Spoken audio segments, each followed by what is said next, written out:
And we're live. I'm the incredibly unappealing Ivana. I'm Ayla. I hope I'm not that unappealing though. And this is Girls in Goal, and we're doing podcast number 9. Yay! So this week on Girls in Goal, we have a new feature. We, being the of-age adults that we are doing a new MLS beers feature. So each week we're going to be featuring a beer from an MLS city. 2 beers. Yeah, we're gonna have different beers from MLS cities. And in our lovely, if you're watching the video, MLS pub glasses, courtesy of Jeff Cameron's charity Celebrity Pour. So that's exciting. And this week I started out with, mine is the Revolution beer. It's called UFO, and it's an unfiltered white wheat beer. I'm gonna drink it so I can tell you what it tastes like. It was pretty good. You should drink it. I like it. If you like Stella, you'll like it. That's a good comparison. Yeah. And I have a beer from Seattle, Washington, so I guess the Sounders beer. Sounders. It's called Pike Naughty Nelly, and it's a golden artisan ale, and it kind of tastes like honeycomb, like Cheerio, or cereal, whatever. It's pretty good. Sounds delicious. So we'll start doing this every week, every other week, something like that, and it'll be sporadic, I think, but drink beer and listen to Girls in Goal. If you are of age. If you're of age. No underage drinking, please. So, moving on. Oh, and also, as far as the beer thing goes, if you have a local beer that you want us to try, send it our way. We'll try and find it, and we'll drink it, and we'll tell you what we think of it. Yeah. So, moving on, we'll start with the Dynamo news, as always. The Goal for Goal 5K registration is still going on. Everybody be a part of the openings, like the opening of the stadium events, so go do it. Yes, the stadium opener events start this weekend, so we have Meet the Team for season ticket holders on Saturday, and then Go for Goal is on Sunday. Don't miss out.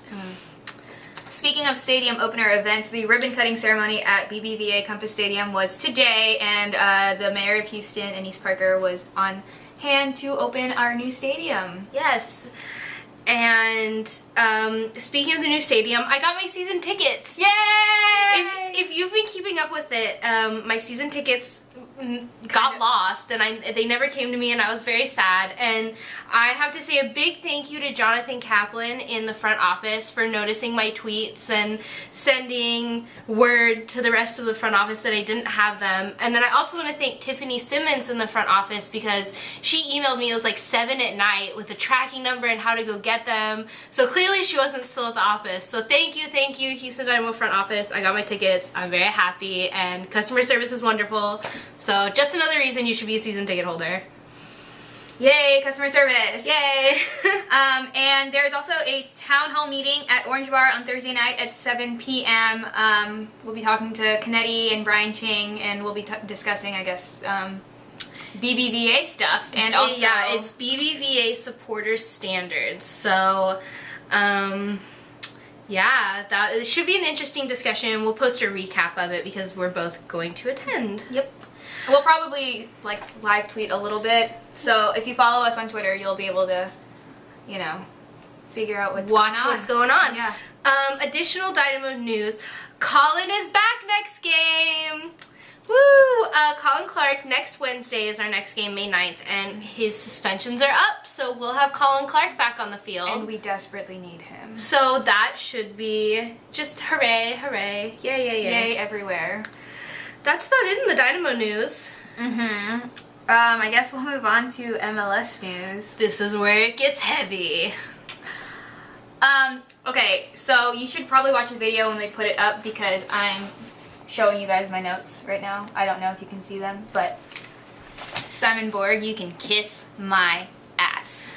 If you have been living under a rock, or if you haven't been on Twitter lately, what happened is Simon Borg, who is one of the hosts of Extra Time Radio, he's an MLS employee, made a comment on Extra Time Radio.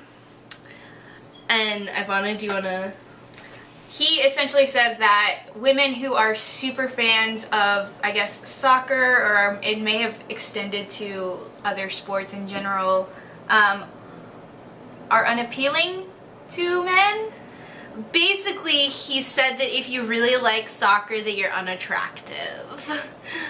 And you're a female. If you're a female, no, not if you're a male. This was he targeted female fans, and basically said it's not okay to really like the MLS if you're a lady. Yeah, like it's cool if you're a casual fan, but if you really like it, get out of here. Yeah, you're gonna die a cat lady, whatever. I mean, okay. I just want to point out, I am very clearly a super fan. I have a room in my home dedicated to the Dynamo. I'm married, so I really hope that at least somebody finds me attractive, because otherwise my marriage would be built on a sham. But I love you. That's Ayla's husband. Yes. And you know, I'm not trying to toot my own horn here, but it's not like I'm short on gentleman callers either.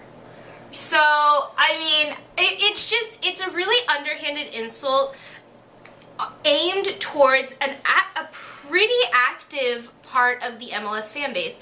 And as far as I'm concerned, if the MLS is paying you, that means I am paying you. All of those ads that the MLS gets money from, I'm the one that sees them. I'm the one that clicks on them. I'm the reason that those companies put those ads up, because I'm the consumer. And top of that, any ticket sales, any type of percentages that the MLS gets from my team, the Houston Dynamo, that I pay to go see, that's paying your salary. And on top of that, I can't even just say that I only go to Houston Dynamo games. I have 2 FC Dallas trips coming up. Every dollar that I spend pays your salary, and you just alienated me. That's unacceptable in any business in the world. It absolutely is unacceptable, especially if someone in his position, he puts his statement out there and you're representing MLS. And I don't think that what you said on that podcast is representative of how MLS feels about, you know, female fans. It's ridiculous for him to say such a misogynistic thing on an MLS podcast. Right. It's one thing to be of that opinion, and that's fine if that's your opinion. It's another thing to represent the entire league when you say it. I'm not attacking his ideology or anything. That's not what this is about. This is about the fact that he is representing Major League Soccer, and he just alienated a big part of the fan base. I know that there are tons and tons of female fans, and I want to stress that this is not turning into some sort of like feminist rant. This is not what this is about. It's not about, oh, you know, the man's keeping me down. It's not what it's about, because generally I don't feel discriminated against within the soccer community. I write for a soccer website, gayforsoccer.com, check it out. You know, other male fans treat me with respect. They don't put me down. They don't say my ideas are dumb. And Girls and Goal has male listeners who interact with us. The point is, this is the world's game. It is everybody's game. You can't represent an entire league and say something like that. Exactly. I mean, fans are fans, and these fans are getting you paid, so... Right. You know, just regardless of what the ideology behind it is, the fact is, I basically pay your salary. So it would be unacceptable in any other business. In the real estate business, in the customer service business, in the, you know, the retail business. There is no business in the world that this is acceptable in, just from a money-making standpoint. Absolutely. And for, you know, it's just not good for business. Right. So, I mean, I would be very disappointed in MLS if they don't do something about it, release a statement, whatever. Something needs to be said, something needs to be done. Right. I think... Ultimately, I think that the goal of Major League Soccer and the goal of Girls and Goal is to grow Major League Soccer in America. I like talking to people about soccer. That's why I talk about soccer every week on the internet. I want more people to like it. I want more people to get excited about it. And if somebody who is representing Major League Soccer is out there alienating an entire group of the population, it's not going to happen. It's going to halt growth, and ultimately that's not good for the league. Yeah. And that's not something that I want to see happen. And it's not just girls that are, will respond negatively to this. It's like, if women are ostracized like this, then what else is he saying? Right. I mean, even as a matter of fact, their Total MLS made a statement on their Twitter, which I'm going to read to you now, if I can get to it. Total MLS said, "The female fan base is a growing demographic, not just in MLS, but across all sports. To doubt their standing amongst men is ignorant." Cheers. Cheers. I've also seen a ton of guys lashing out on Twitter saying, this is ridiculous, this is ridiculous. I got an @reply on Twitter actually saying, Ivana tweeted, Ivana tweeted her outrage, and she said, "Borg clearly doesn't listen to the Girls in Goal podcast. Ayla and I are soccer fanatics, but are also really hot, so his argument is invalid." And one of our guy listeners replied and said, "And also you make a really good podcast to top it off." So there are guys out there who are upset about this, who think that this is stupid, and why would you say that? So, and I'm still kind of in the dating game, so I'm still meeting new guys and things like that, and from my experience, most guys think it's really cool. I mean, they don't have to explain games to me, they don't have to explain plays to me, so it's another level of comfort for them to watch a sports game with me and not have to explain like the plays, the rules, whatever. Right, or not be worried that you're going to make them turn it off. Exactly. If anybody's a fan of the band The Wanted, just recently the Manchester Derby happened, and one of the members of The Wanted tweeted his upset at girls in his life not understanding the importance of the match. So clearly, a girl's understanding of soccer kinda is important to guys. They like it. Well, not even just soccer, but sports in general. Sports in general. And anybody who knows me or follows me on Twitter knows that I'm a fanatic of sports in general, and I have my teams for most sports and most leagues. So, I mean, it's so disheartening to hear somebody say something so misogynistic and so backwards. I mean, like I said, my problem is not with the ideology of it, because this is America. You can think what you want, honestly. My problem is the fact that it's going to hurt this league, and I'm not okay with that because I care about this league too much. My problem's with the ideology. I mean, it's ridiculous. Like, if you don't like women, fine. Just don't say it. Don't say it, right. Don't say it. I mean, ultimately, I do have a problem with the ideology, but that's not where my argument comes from. Yeah. My argument comes from a business standpoint, and it's not okay, and I hope the MLS realize, hey, we're going to lose dollars. This is going to equal a loss of business, and that's not okay. I don't care what your ideology is. Anyways, so Simon Borg, feel free to get at me. Yeah, and we have reached out to Women United FC, which is a female-based social networking site for soccer fans. They should be getting back to us with some of their reactions. They're fairly popular. If you haven't heard about them, you can check them out, womenunitedfc.com. And yeah, they've been getting some great coverage. Actually, the MLS covered them. So, yeah. I mean, it's just so, I'm just so confused as to why. I don't know. So, you know, when we get their feedback, we'll for sure share it with you guys. Yeah, I mean, it's just, it feels like a step back. Because, you know, when Women United FC kind of started, I was like, oh yeah, community for girls to, talk about soccer, whatever. Yeah. And then, the MLS kind of backed them, and they were like, yes, go, go women. And then this happened. And I've read things that were like, oh, well, Simon Borg is paid to be kind of a troll and, kind of things like that. It's a step too far. But, there are boundaries. The boundary was crossed. Right. And it's ridiculous to think that there's not going to be any, retroactive punishment for this. I mean, also I want to stress that Girls and Goal is definitely not, like, we're not trying to say that, oh yeah, girl power. No, this is supposed to be an open forum for everybody to talk about soccer. It's just female run, and it's female based, and, you know. We could not talk about this. So, you know. But we'd love to hear you guys' reactions as well. So definitely send us reactions, positive or negative. I mean, if you're for it, then I'd like to hear why. I'd be really interested in that. Stop listening. I'm just kidding. Yeah, send us your reactions because we'd really like to talk more about this. I don't really want to talk more about it, but I'm curious as to what other people have to say. Right. So, yeah, Simon Borg, discuss. Moving on. I think we're done with that. I'm done. Okay. So, in more wonderful news, Darlington Nagby announced that he's getting married in December. I knew that he was engaged. I think we all knew he was engaged.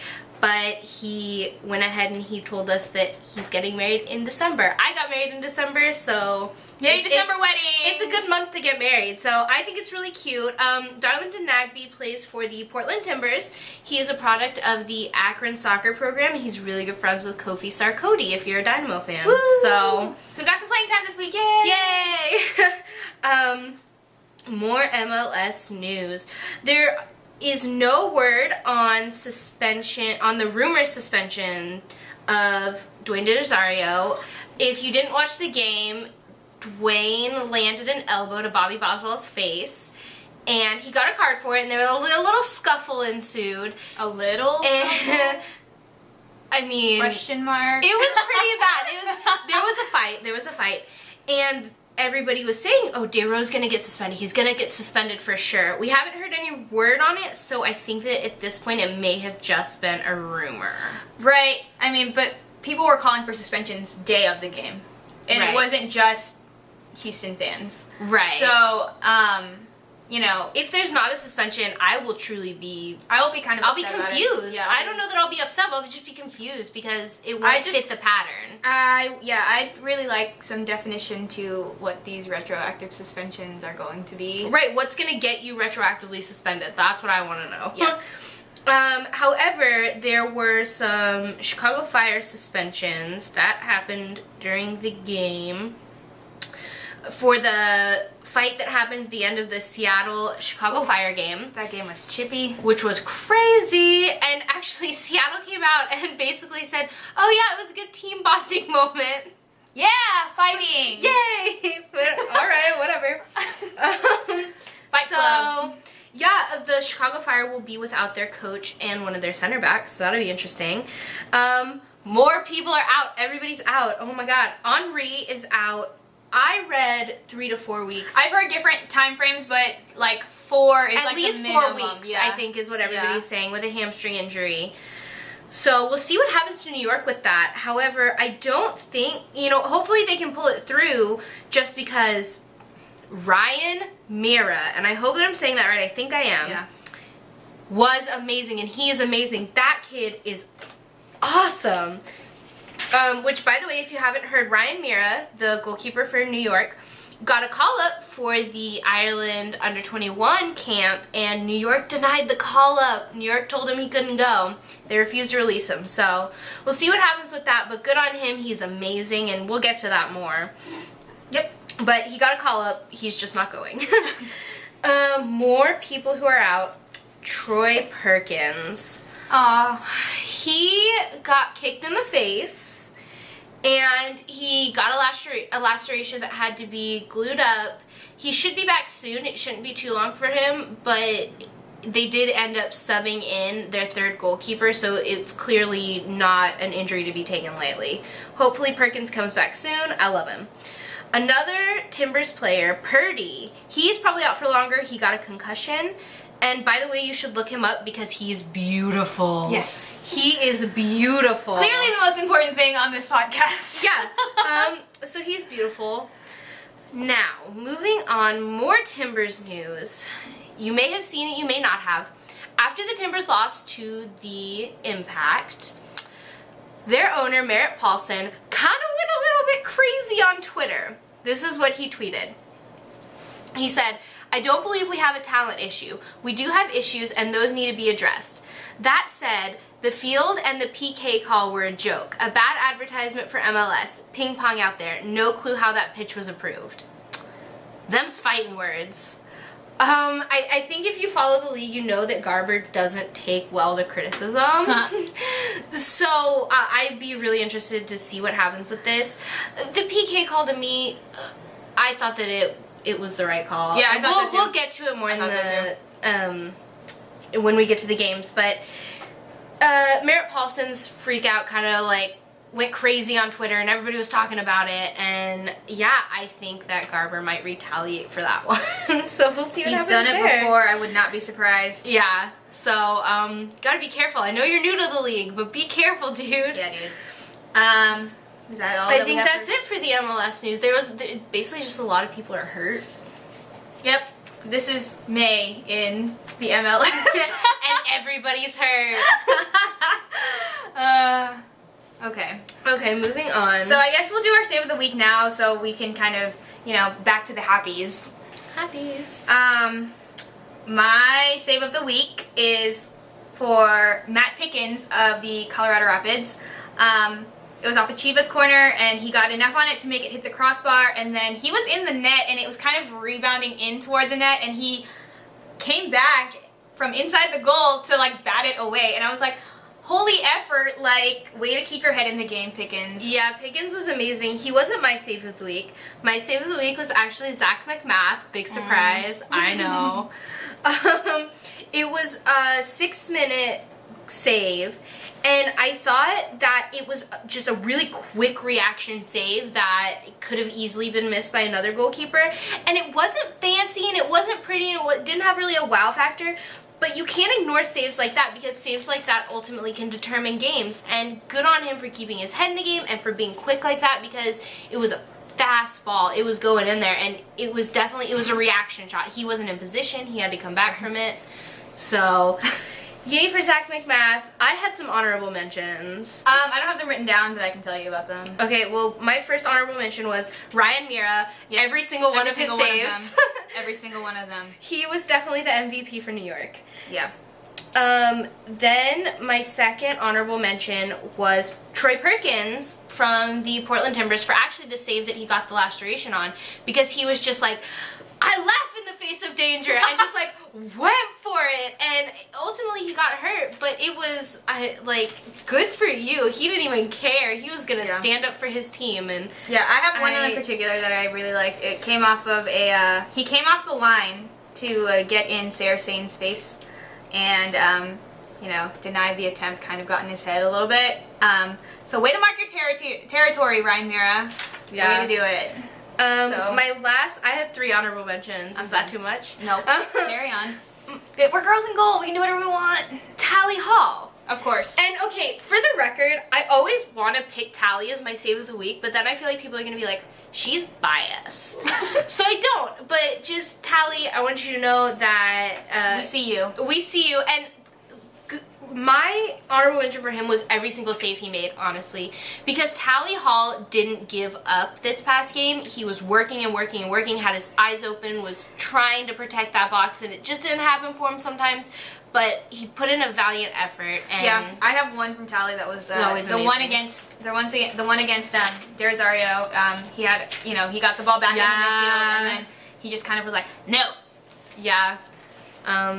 Anytime you deny Dave Rowe, though, I think that's kind of a save of the week for me, or save of the week material for me. Okay, so I guess moving on to the Dynamo game now that we're starting to talk about it. Let's talk about games. My notes are summed up in 2 words. I can't. Because I cannot. Ivana, can you help me? Okay, well, I guess we'll start. The midfield was a mess. We need to win second balls. I mean, we gave away too many too many of them. It was too easy. Every time we gave something away, it was so easy. It wasn't like... It honestly, not to say that DC isn't a good team, because they are. They clearly are. But it wasn't like they pulled some fancy moves on us. We gave it away to them. I felt like we could have at least tied this game. It was ridiculous that, Maicon Santos got his second goal. I'm gonna have a Giselle moment, and Ivana usually has the Giselle moment, so it's weird that I'm having one. Brian Ching and Will Bruin can't do everything. Oh, I have a whole Brian Ching. They can't be a two-man team. That's the reason there's a starting 11. So, just saying. That's actually my last bullet point. Tally, Brian, and Will cannot be the whole team. Yeah, Tally as well. It was like we had 2 up front and 1 in the back, and that was our squad. You took my Giselle moment. I was gonna have one. I'm sorry. I felt very strongly about it. I had to get it out right away. Yeah. No, the midfield was a mess. Please no more of the Javon experiment, Dom. I'm so tired of it. I don't want it anymore.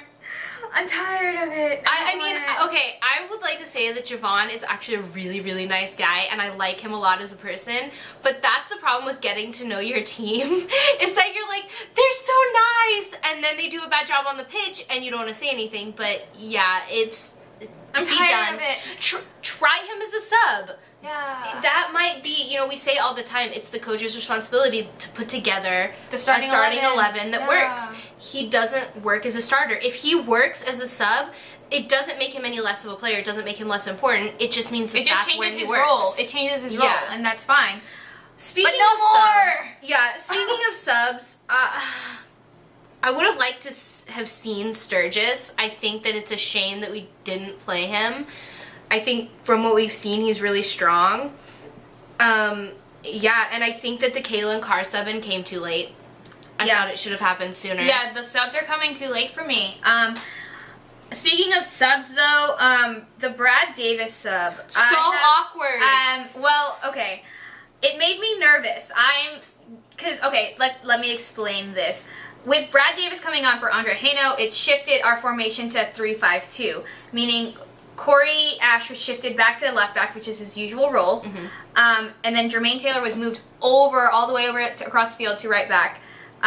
Bobby was the sole central defense. They moved Jeff up into the midfield, and then he, Brad, Camargo, Moffitt, and Carr were in the midfield, and then, Will and Brian were up front. What? Yeah, it was so weird. And there was a lot of moving pieces, and it makes me nervous to shift it worked for Columbus. It worked for Columbus. I know we did it for Columbus or whatever. It didn't move that many people around, but we did it for Columbus. Right, no, this was a big formation switch, which was weird. And I think a big part of the problem that they had with it is that it's a weird formation for them to play. Right, and I felt for Jermaine most, because Jermaine had to shift to a completely different side. Right. It changes his game entirely. So it was just weird. It was awkward. I can't really criticize it too much besides the fact that we lost. But it didn't do anything really to change anything, but it didn't affect the game. If you're going to do something like that, it better affect the game, and it didn't. Last week it did, but this one it didn't do anything. Although I do want to point out Corey Ash is playing through an injury, and I think that it showed. Yeah, he looked a little sluggish, especially later on in the game, and I wish he had been one of the ones that they'd subbed out. I feel like if Dom had subbed Corey out for Brad, I think that would have been a more successful. That would have made more sense to me. It would have been a more successful shift. Corey is playing through an injury, and it really showed. He is normally very fast, and he's one we can count on. He's going to get to the ball. He wasn't getting to the ball, and that's not necessarily his fault. He's injured. Yeah, and Andre Haino was a little bit, yeah. I was about to touch on that. I love Andre more than life itself. Especially, I won't even go into why we love him, because that will take forever. I love him. He's wonderful. If you want to talk to me about it, I will. We'll talk your ear off. Oh, God. Fine. He kind of disappointed me this week.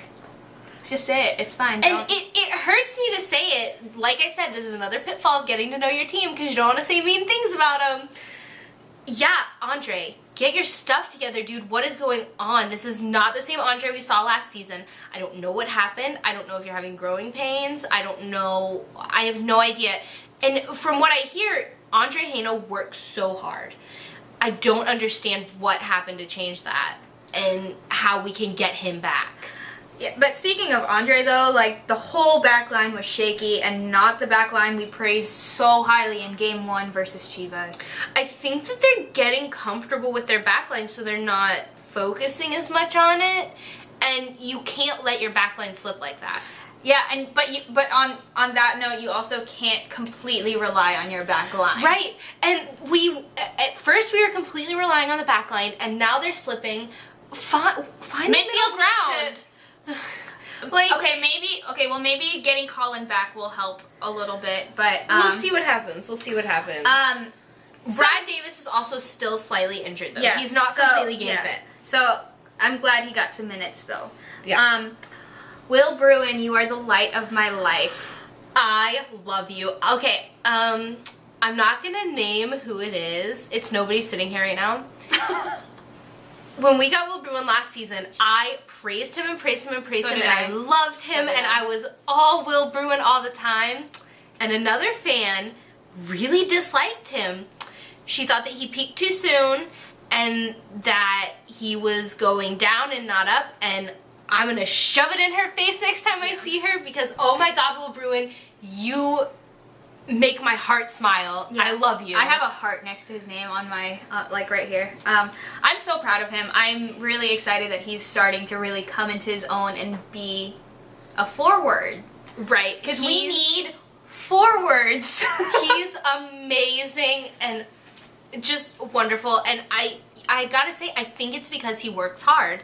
Mm-hmm. I really do. And I think it's because he's open to learning. And Brian Ching is one of the best teachers in the world. I can't praise him enough for that, because too often you see young kids come in from the draft and they're so cocky. They're like, yeah, I got drafted. What up? I'm in the MLS. And they kind of just flounder and don't do very well.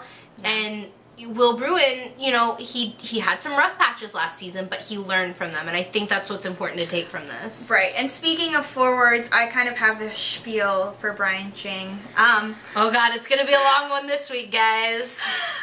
I will continue to defend and campaign, you know, pro Brian until my dying day, I think.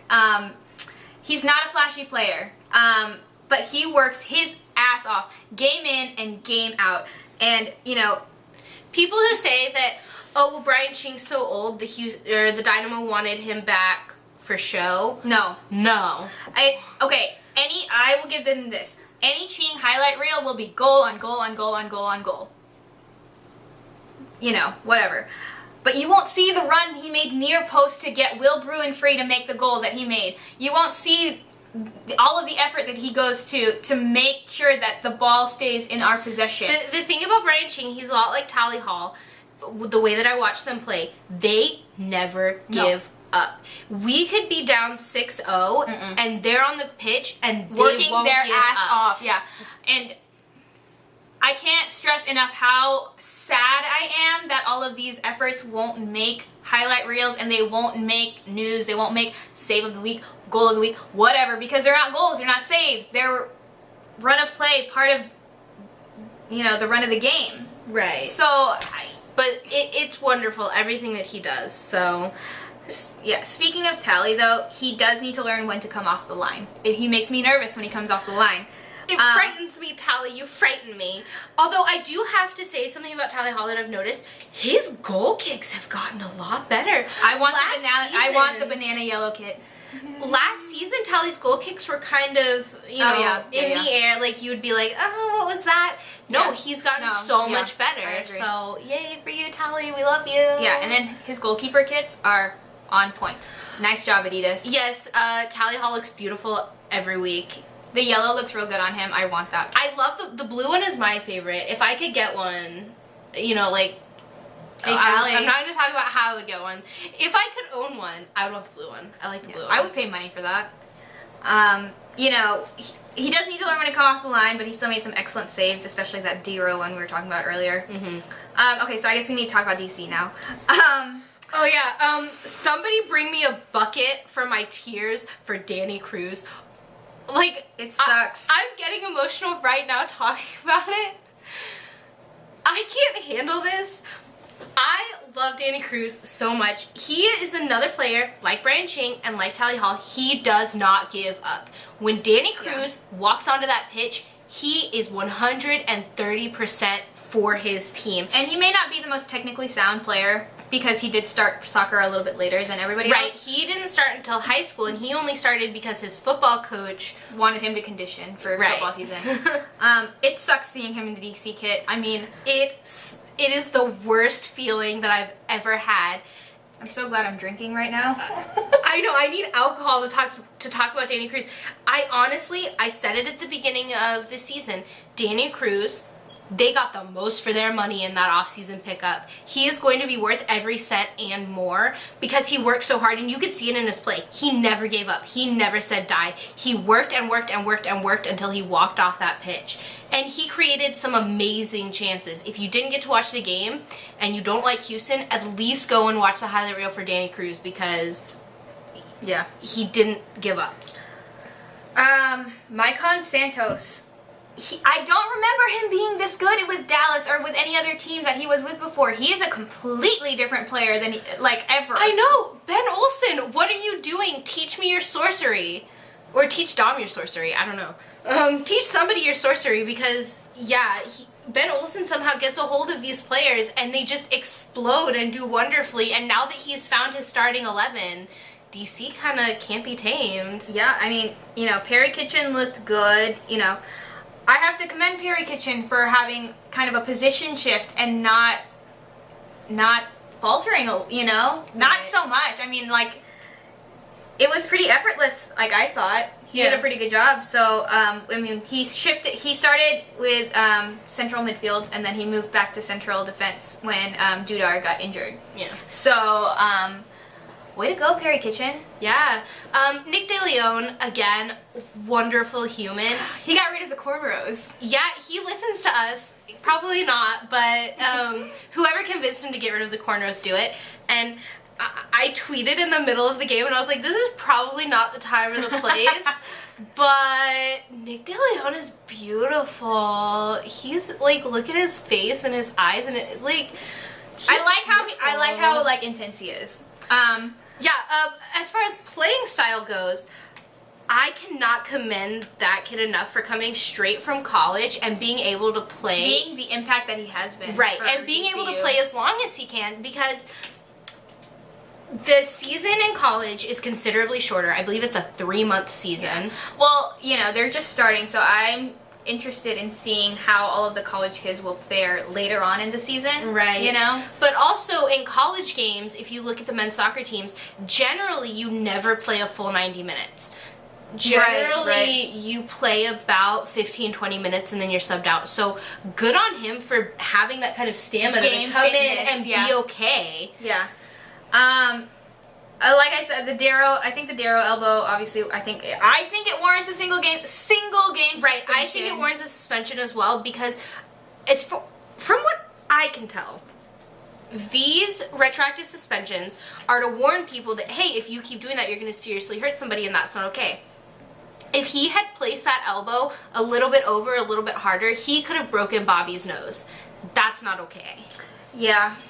Side note, I'm getting extremely annoyed with always thinking, don't get suspended. I know. With any challenge, with with any fight, anything, I wish things were more defined. I know that this is something new for the MLS or whatever, but I don't like thinking don't get suspended. Right. I think that the MLS needs to release this. If you do this, we're gonna look at it. And I realize not necessarily you're gonna get suspended, but we're gonna look at it. If you do these things, we're gonna review it later. Yeah. So I mean, I think that's worth something. So moving on. I think we're about done. The only thing I have left is I'm upset that the actual game distracted me from enjoying Eddie Robinson's commentary.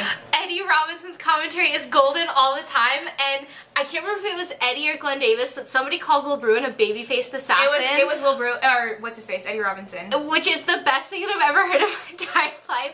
And, oh god, Eddie Robinson, why did we not let him do commentary on stuff sooner? Why? So Dynamo, I need you to play better so I can enjoy Eddie Robinson's commentary to its fullest. It's only local commentary, so I don't think everybody gets to enjoy it, but I will usually tweet, like, the good stuff. Yeah, I've quoted some stuff. So, yeah, so, yay, Eddie Robinson, we love you. Moving on. I guess now we will go up to Montreal, Portland. Okay. Montreal, Portland. The Timbers looked dangerous in the first half of the first half, if that makes sense. They came out firing, and then they just... I mean, Perkins had some huge saves while he was in the game, and I truly believe that had he not been subbed out, this could have been a tie. I don't think that the Timbers could have won it, but I don't think it could have been a 2-0 game. Yeah, I just have to point out the MLS recap said that Portland struggled to recreate their road form of last week's upset of Sporting Kansas City, but it wasn't that great. It was an own goal! So, I mean, I read it and laughed. So, I mean, I just have to point that out. I mean, another thing with the Timbers, I honestly believe they could have come back had Perkins not been subbed out. Another thing to notice about what happened with their goalkeepers is that their second keeper is, his name is Gleason. He's actually really good. He's injured. He's out. They had to send in their third goalkeeper. And, you know, as in the last 15 minutes, which is where the Timbers typically struggle, and I don't want to make excuses for him being the third keeper, but he was the third keeper, and, you know, he's inexperienced, but you look back two seasons ago, and Tyler Derrick, who was our third string keeper at the time, came in, played his first MLS game, and posted a shutout. So you can't really say that. So I think what doomed this third keeper is the handball. Yep. And I think that was the right call. Right. I don't disagree with the call at all. I know some Timber fans are upset about it, but it was a handball in the box. There was no way you can't call that. Although, I will give to you, completely unintentional handball. Came off his knee first, popped up, hit his arm. It was an unintentional handball, but it was still a handball. Yep. So, yeah, I think that once that penalty went in, this third string goalkeeper lost all his confidence, and the rest of the Timbers lost their confidence, and everybody was getting mad, and then there goes everything. My notes on Montreal, Map is continuously on point all the time. You should pay him $500 million because he's basically what keeps this Montreal team afloat, for the most part, just because he's always on point. $500 million. $500 million, Justin Map. For you. If Ayla owned an MLS team, I think they'd go bankrupt like right away because he wants to pay everybody all this money. No, but I think that for Montreal, their most important player is Map. Even though he doesn't necessarily score a bunch of goals and he doesn't necessarily do anything fancy, he's the one who's always on point for them. Yep, I agree. So, and, you know, honestly, good on the Impact for taking advantage of what happened with the Timbers because, I mean, it sucked for the Timbers, but Montreal won, and that's what you need to do. So get well soon, Troy Perkins. I love you. The Dallas RSL game, there wasn't anything super exciting about that. Yeah, I don't have much for that. I thought the penalty call was kind of questionable. See, I didn't. It's hard for me, honestly, for that penalty call, I thought it was the right call. I did. I think that the point of refs and the point of these penalty calls is it keeps the human element in it. Yeah. And if I were where that ref was, if I saw what that ref saw, I would have called it the same. I mean, you know, I don't think it was wrong necessarily, but I thought it was kind of soft. Yeah. You know, I don't have much for it.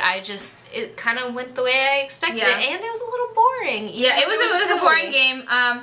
The Bonfigley equalizer was 3 minutes, within 3 minutes of coming on was kind of impressive. Yeah, but just a little. You know. Just a little. So good on you, Bonfigley, and you have an awesome last name.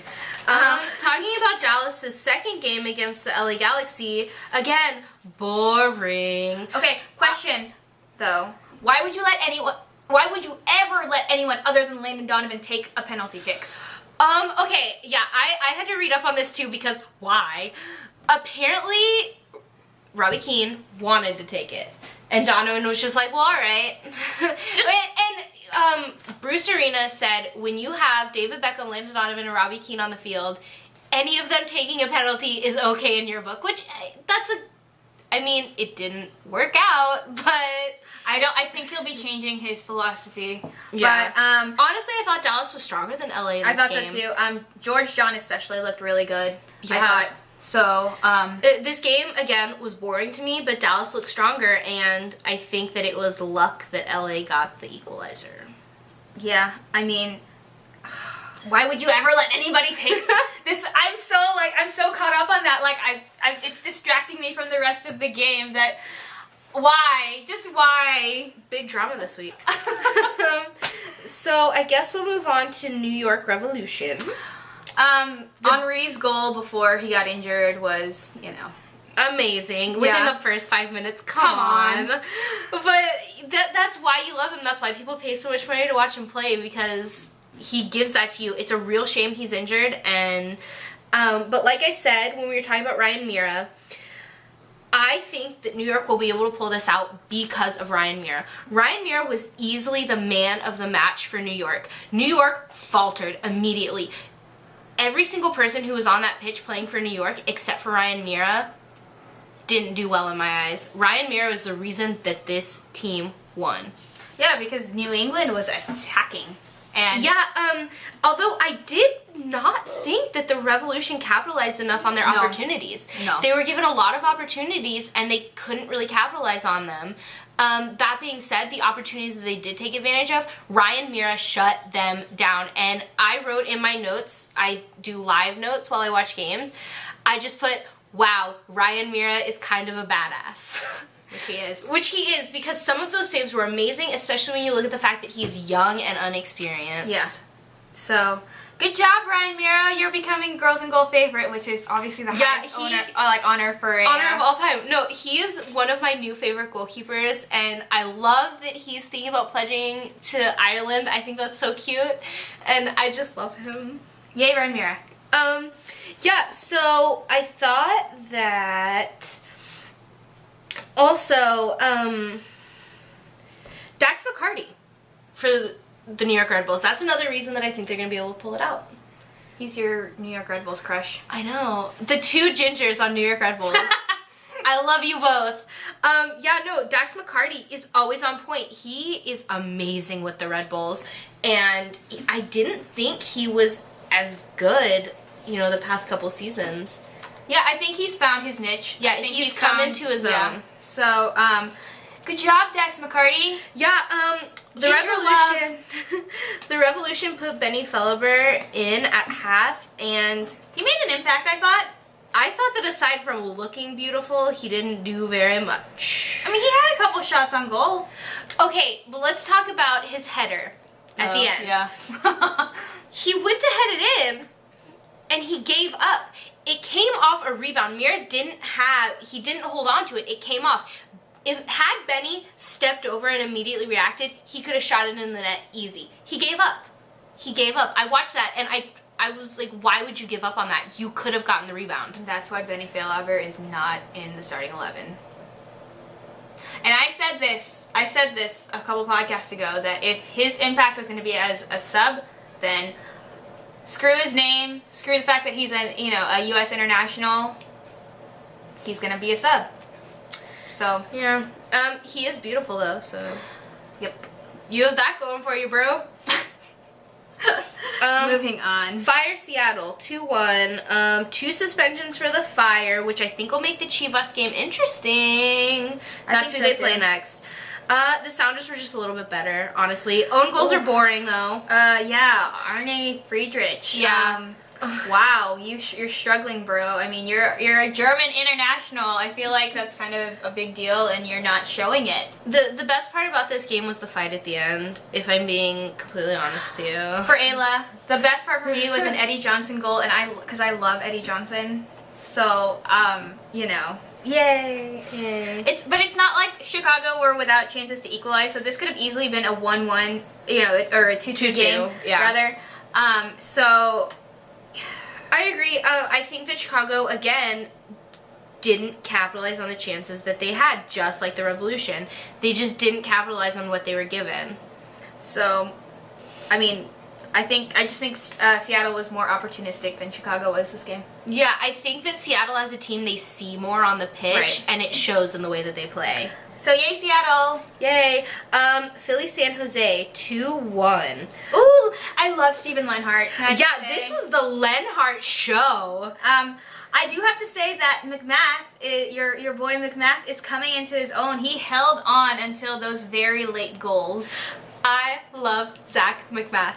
I think that Zach McMath is a wonderful human, and I love him. And I think that he's starting to come into his own. I think it'll be really interesting to watch the kind of saves that he makes later on in the season. Just considering what my save of the week was, the first attempt that they had, 6 minutes in, it was complete reaction. That wasn't he was in the right place at the right time. It wasn't luck. That was Zach McMath saw this coming in and he reacted and he saved it. And I think that he's slowly coming into his own, and I was very proud of him. I mean, both teams. Yeah. And, I think that for Philly, their biggest loss was Gabriel Farfan. yeah. That's why I was so upset about this. All of the suspensions and all of the red cards last week. Like, I feel like it kind of left them out, to dry. I think not having Farfan was a big loss for them because he is very physical. If you look at his record, though, he doesn't have a very good record, so he deserved his suspension. If you're a Dynamo fan, you remember last season, he kicked Danny Cruz in the face. And then Peter Nowak said it's not his fault that Danny Cruz is so short. He said it is not Farfan's fault that Danny is short. I about had an aneurysm when this happened. So, yeah, Farfan doesn't have the best record, and he needs to keep it in his pants from now on. Like, calm down, dude. But, yeah, he does make an impact, and I think that... Yeah. Poor Philly. I mean, good for San Jose for pulling it out, though, Yeah. So... And especially because Philly had a really good start. They just had a rough finish. Yeah. 90 minutes of soccer. Start to finish, guys. Yeah. Whistle to whistle. So next one I only have a tiny bit on Columbus, Vancouver. It was a boring game. Both teams were fairly solid defensively until the young Pioli free kick for goal. I mean, I think that wasn't even on the team. That was on Grunebaum. So that was on Columbus's goalkeeper. This was a totally boring game, if I'm being completely honest with you. Yeah. The RSL Toronto game. So close, Toronto. You're so close. Honestly, it sucks to be Toronto. 7 losses to start off the season. Your bright spot, though, is Eric Avila. He will be key going forward into this season. Just a side note, the Toronto owner. Yeah, I said this too. No, it was Winters. He said, I guarantee that Toronto will be in the playoffs. Okay. All right, then. Yeah, I thought Toronto had some bad defending. I thought that they didn't do as well as they could have and should have done. And to their credit, Real Salt Lake capitalized on it. Kyle Beckerman, you're awesome. He's always awesome, though. Always. I go back and forth with Kyle Beckerman, though, to be honest with you. No, I love him. I go back and wonderful. forth. I go back and forth, but this game he was good. He was on point. So, yay, Kyle Beckerman. Yay. Chivas, Colorado. Dear God, what happened? Dan Kennedy, what are you doing? Dan! We love you, and we will, we'll love you for forever, but the first goal, you thought it was going wide. It didn't go wide, obviously. The second goal, you were timid to defend, and your back line was timid to defend. I saw, Heath Pierce kind of back away. Right, yeah, Heath Pierce also, I think that Heath Pierce is a really, really strong defender. Mm-hmm. But, what happened? Where did your strength go, dude? Honestly, it kind of faltered, and I was a little bit confused, because... Overall, I think that Chivas has a really strong back line, and of course I love Dan Kennedy. I think he's a really strong goalkeeper. So I don't know what happened to that. Yeah, the third goal, he guessed wrong on a penalty kick. Granted, Laurentowicz kind of just, he switched it up. So that was complete credit to Jeff Laurentowicz. That was some fancy stuff. Fancy footwork, Jeff Laurentowicz. The fourth goal was just sad. Yeah. Honestly, though, in the first half, I thought that this was going to sway Chivas' way. I thought so, too. I thought I was watching, and I was like, this is going to go Chivas. this didn't go Chivas. No, I mean, I thought with Nick LaBroca being, a former Colorado man, I thought he would, be able to help them out, but no. I think that Chivas came off the field a little overconfident at halftime, and they paid for it in the second half, and I thought they were timid, and they weren't strong, and honestly, Pickens had an on day. Holy Matt Pickens, you were amazing. I think you're my goalkeeper of the week. Yeah, snaps for Matt Pickens, who also actually is beautiful. He is. I didn't think he was that good looking, and then I saw the highlight reel, and I was like, oh, who are I you? noticed this when Colorado was in the MLS Cup final 2 seasons ago, was it? Yeah, and I didn't pay attention to that that's game, when obviously, I decided he was beautiful. Oof. Okay. So, I guess are we done with That's that. Let's talk about the picks from last week. Last week, everybody who played except for one person totally failed and got close to no points. Although I'll be the first to admit I was at the bottom of the table. I lost the worst out of everyone.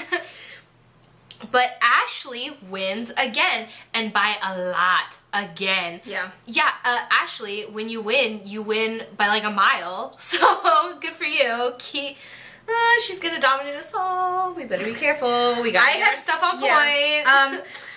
Speaking of that, I have like half of my games picked. So half of these are going to be like live picks. Yeah, I have all of mine picked. So Revolution versus Rapids, I'm going Rapids. Yeah, I think they're going to be riding their 4-goal high. Honestly, that's I mean, Jeff Laurentowicz, probably one of the most underrated players ever. Yeah. So I'm a huge Laurentowicz fan. Sounders Galaxy, I went Galaxy. I went Seattle. This was one of my last picks. I saved it for last because I wasn't sure.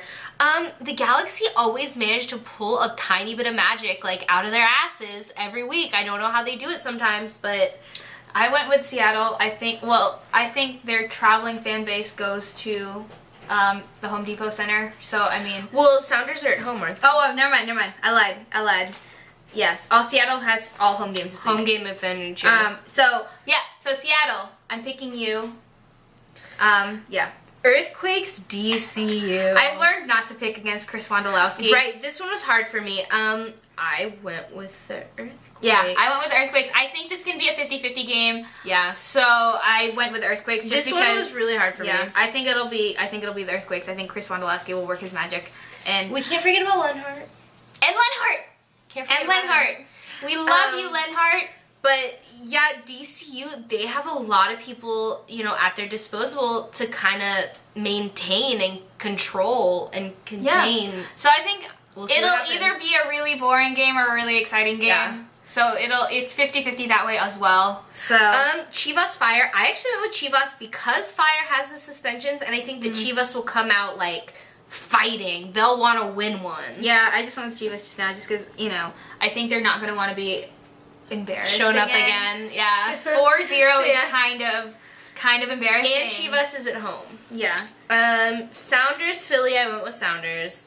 Yeah. I'm sorry, Zach McBath. I love you, but Sounders. I mean, with David Estrada and Freddie Montero, I don't think it'll happen. Whitecaps Earthquakes. I went with Earthquakes. You don't bet against the Wando. Yeah, I'm gonna go with Wando there too. You don't bet against Wando. Galaxy New York. I went with New York this time. Even without Henri. I've not picked this game. Because of their backline. I think that New York, between Ryan Mira and Dax McCarty and the rest of the backline, I think they'll be able to contain what the Galaxy has. I'm gonna go with LA on this one. Oh, there you go. There you go then. Sporting Kansas City, Montreal Impact, Sporting Kansas City. Even though I do love Xandru, Sporting Kansas City. I think, the break from action is going to be good for Sporting Kansas City. Also, SKC's at home. Yeah, that's kind of a big deal. Real Salt Lake Revolution, Real Salt Lake. Yeah, I went with Real Salt Lake as well. Especially considering the Revolution's performance. Yeah. Timbers Crew. This is one that I just stared at for a really long time because I'm still staring at it. Because I think that both teams are weak. I'll just go ahead and say that. I don't think either team is stronger than the other. And not because they're both strong, because they're both weak. And it hurts me to say that because I love the Timbers. I love them a lot. I'm going to go with the Timbers just because they're at home. Yeah, well, I went with the Timbers I kind of made a side note. I'm going with the Timbers, but I reserve the right to change my pick if they're going to be without Troy Perkins. That's a good idea. If they're going to be without Troy, I reserve the right to switch to Columbus. But if they have him back, and I think they'll have him back, I'm going with the Timbers. I'm gonna stick with the Timbers. I have faith in you guys. I think you guys are a talented team. I think they can pull it out if they want to. I don't know where they go wrong, but Dallas Rapids. I went with Dallas because it's the Rapids. They have 2 games in 1 week, and the Rapids are a team that I've noticed is very susceptible to being cocky. And this is one I haven't picked yet either. Breck Shea is going to make all the difference. Yeah, but then Breck Shea can go either way too. Yeah, but I think he's a little bit more reliable than Jeff Laurentowicz. I'm gonna stay with Dallas. I like Dallas for this one. Because the Rapids are gonna be on 2 games. I think they're gonna get a little cocky. I think they're gonna be tired, and I'm going with Dallas. All right, you've convinced me. Dallas it is. Also, Zach Lloyd and George John. George John is very good, and we love Zach Lloyd. Yeah. So, did you pick the Toronto DCU game? Yeah, I picked DCU. I didn't. I don't think I picked DCU as well. Okay, cool. So send us your picks because there are 3 games tomorrow, and then there's 1 on Friday. So send us your picks. Yeah, at least send in your 3 for tomorrow. Yeah. So send in your picks for the New England, Colorado game, Seattle, LA, and then the San Jose and DCU. And then before Friday, send us your Chivas and Chicago picks. Yay. So, with that, I'm Ivana. And I'm Ayla. And we are Girls in Goal, and we will talk to you guys soon. Bye.